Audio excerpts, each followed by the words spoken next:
Les premières informations historiques sur Jarilo IV remontent à ce qu'on appelle la guerre des dieux, une guerre qui a éclaté il y a plusieurs milliers d'années et qui opposait les 11 États de Perun à l'union de Vélez. Alors pour bien comprendre le nom de cette guerre, il faut s'intéresser à la mythologie de la planète, puisque Perun, c'est le nom du dieu de la guerre et de la foudre, qui règne majoritairement sur les cieux, et Vélez, le nom de son ennemi juré, qui était anciennement le dieu de la guerre, mais qui a fini par s'occuper de la terre, de l'eau, des forêts et du souterrain. Cette guerre des dieux, elle est finalement remportée par l'union de Vélez, et cette union attribue sa victoire à un autre dieu, qui s'appelle Jarilo, et qui est alors le dieu de la guerre et du printemps. C'est à partir de ce moment-là que la planète, le monde, commence à porter le nom de Jarilo IV. Sachant que, petite anecdote, le 4 viendrait d'une erreur de traduction d'un ancien poème, et serait en fait le numéro de la strophe. Si jamais la mythologie de Jarilo IV vous intéresse, je vous invite fortement à lire Jarilo, dieu du printemps et de la guerre, dans la bibliothèque du jeu, puisque c'est pas du tout long, et franchement ça peut être intéressant. Donc suite à cette guerre et à la victoire de l'union de Vélez, Jarilo IV connaît une période très faste où la paix permet à sa civilisation et à sa technologie de se développer très rapidement. Ils passent alors de chasseurs-cueilleurs à des explorateurs spatiaux et ils finissent par être contactés par d'autres civilisations intergalactiques et notamment par les architectes, qui sont des délégués commerciaux de la Corporation pour la paix interastrale. À ce moment-là, le seul problème que rencontre la civilisation de Jarilo IV, c'est l'épuisement des ressources de sa planète, dû à la rapidité avec laquelle le monde s'est développé. Mais d'autres soucis viennent rapidement s'ajouter à ça et vont précipiter la fin de l'âge d'or de la planète.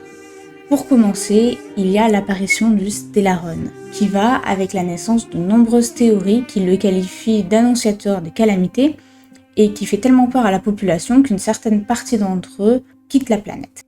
Sous la direction d'Alyssa Rand et des architectes de divers horizons, les personnes qui sont alors restées sur la planète commencent à construire des abris tels que Belobog, qui est créé par Alyssa Rand elle-même, au cas où la calamité arriverait sur la planète.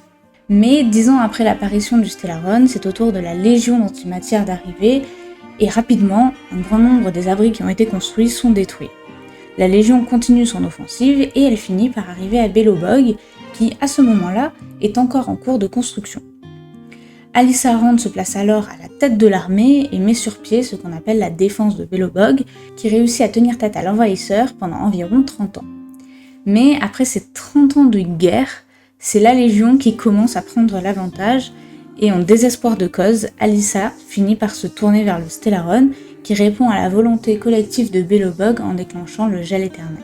Ce gel éternel plonge Jarilo IV dans une ère glaciaire et gèle sur place non seulement la Légion d'antimatière, mais également une grande partie de l'humanité. Et c'est uniquement grâce au pouvoir de la préservation que Belobog réussit à être épargné. Après cette victoire, entre guillemets, Alyssa Rand est encouragée à devenir la première gardienne suprême de Belobog, et elle est alors surnommée la faiseuse de miracles.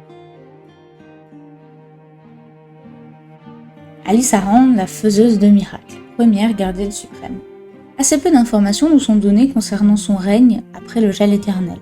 Tout ce qu'on sait, c'est qu'à la fin de sa vie, elle a décidé de se rendre dans le Fragmentum pour y mourir, et c'est à ce moment-là qu'elle aurait annoncé au peuple de Belobog que la ville ne serait jamais sous le joug des volontés individuelles.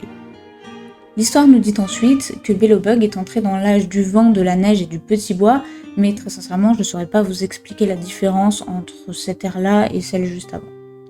Enfin, dernière information intéressante à propos d'Alyssa Rand, c'est que la lance enflammée, que reçoit notre personnage lors de son affrontement avec Cocolia, était en réalité la lance que maniait Alyssa Rand à l'époque où elle faisait la guerre contre la Légion, et c'est de ce fait une arme légendaire très importante pour les habitants de Belobog. Svetlana Rand, le point de fer, deuxième gardienne suprême. Svetlana était la fille adoptive d'Alyssa, et à la mort de sa mère, c'est elle qui monte sur le trône.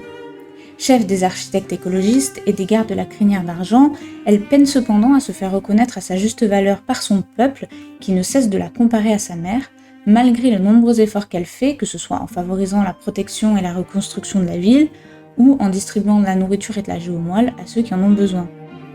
C'est donc seulement après qu'elle se soit rendue à son tour dans le Fragmentum, pour finir ses jours, que son peuple commence à chanter ses louanges. Alexandra Rand, la sage, troisième gardienne suprême. La troisième gardienne suprême est parmi les plus célèbres et les plus appréciées, puisque c'est sous son règne que Belobog a connu sa période la plus prospère, et c'est pour cela qu'elle fait partie des 2 gardiennes à avoir leur nom gravé sur les murs de la ville. Elle donne son nom à la place Alexandra, qui se situe au centre du district administratif, et c'est elle qui a fondé l'université de Belobog, qui a développé en grande partie la ville, notamment le souterrain, qui lui tenait beaucoup à cœur, et c'est aussi elle qui a archivé l'histoire de Belobog. Elle est également à l'origine de l'unification des unités de mesure et du calendrier encore utilisé à l'heure actuelle par les habitants de Jarilo IV. Fine 40. À part le nom de cette gardienne, le jeu ne donne pas vraiment d'informations à son sujet. On peut supposer qu'elle est la 4e, en lisant les textes et en faisant des liens logiques, mais c'est malheureusement à peu près tout ce qu'on peut dire. Même son surnom n'est pas connu. Alinarand, la bienveillante, 5e gardienne suprême. Particulièrement connue pour sa bienveillance, comme le laisse entendre son nom, ce qu'on retient majoritairement du règne d'Alinarand, c'est qu'elle a mis fin aux dignitaires qui abusaient de leur pouvoir et a rendu l'autorité à ses détenteurs légitimes. Tatiana Rand, surnom inconnu, 6e ou 7e gardienne suprême. Encore une fois, seuls certains textes font mention de Tatiana Rand qui aurait côtoyé Fineka pendant son enfance. Avec les informations dont on dispose, on peut dire qu'elle est certainement la 6e ou la 7e gardienne suprême, mais on peut pas vraiment être plus précis.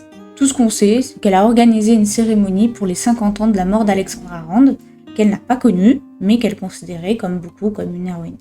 Cyril Rand, la sotte, 8e gardienne suprême. À l'origine, c'est pas Cyril qui devait être nommée gardienne suprême, mais sa sœur, Cyrilla, qui avait réussi l'examen des services publics à seulement 11 ans. Du coup, quand elle était enfant, beaucoup d'architectes venaient chez elle, et notamment un homme du nom de Stéphane Marquez, qui, contrairement aux autres, n'ignorait pas Cyril et était plutôt gentil avec elle. En vérité, il faisait certainement ça pour la manipuler, car on suppose que c'est lui qui a orchestré la disparition de Cyrilla peu avant qu'elle devienne gardienne suprême, ce qui lui a permis de négocier la montée sur le trône de Cyril, malgré sa médiocrité. Il se sert alors de la sottise de Cyril pour la manipuler et pour gagner beaucoup de pouvoir, jusqu'à ce que les architectes en aient marre et finissent par fomenter un coup d'état qui les renverse, Cyril et lui. Stéphane réussit néanmoins à s'en sortir et finit par tuer la jeune femme. Si on ne sait pas ce qu'est devenu Stéphane après ça, on sait en revanche que le fragmentum a transformé les émotions de Cyril pour en faire un écho qu'on peut rencontrer à plusieurs reprises lors des quêtes secondaires, réceptacles de la médiocrité. Cocolia Rand, la martyre, 18e gardienne suprême. Il faut faire un bond de 10 gardiennes suprêmes, sur lesquelles nous n'avons pas d'informations, pour arriver à celle qu'on connaît très bien, Cocolia. Alors si les habitants devaient faire un bilan de son règne, je pense qu'il serait assez mitigé, puisque ce qu'ils retiendraient, c'est certainement le blocus qu'elle a instauré pour séparer le souterrain du surmonde, qui a causé beaucoup de souffrance aux habitants, surtout du souterrain. Mais la version officielle de sa mort, qu'il a décrit comme une martyre qui a donné sa vie pour venir au bout du Stellaron et ainsi mettre un terme au gel éternel, lui permet de contrebalancer cette image négative que le peuple pourrait avoir d'elle. Bronia Rand, pas encore de surnom, 19e gardienne suprême. Après la mort de sa mère adoptive, elle hérite du trône et elle met aussitôt un terme au blocus. Depuis, elle fait de son mieux pour réparer la ville et réparer les torts causés par Cocolia, notamment au souterrain, afin de faire avancer Belobog vers un avenir meilleur et essayer de reprendre le terrain sur le fragmentum. Et voilà, vous connaissez à présent toute l'histoire connue de Jarilo IV. C'est pas très long, c'est pas très complexe, mais c'est toujours intéressant à savoir. Je sais pas si les futures mises à jour nous montreront l'évolution de la ville un petit peu sous le règne de Bronia ou non, mais en tout cas, il n'est pas impossible qu'il y ait des événements, un peu comme celui du musée, qui viennent approfondir le lore qui est lié à la planète et qui nous en apprennent un petit peu plus. Avant de terminer cette vidéo, j'ai une petite anecdote que je mets un peu à part puisqu'elle n'a pas un lien direct avec l'histoire de Honkai Star Rail, mais beaucoup de personnages qu'on rencontre sur Jarilo 4 sont des versions Honkai Star Rail de personnages de Honkai Impact Third. Alors sans rentrer dans les détails, c'est pas vraiment surprenant, puisque les deux jeux sont dans le même multivers, mais je trouve quand même ça assez amusant de voir les ressemblances et les différences entre les deux versions, donc je voulais vous les montrer.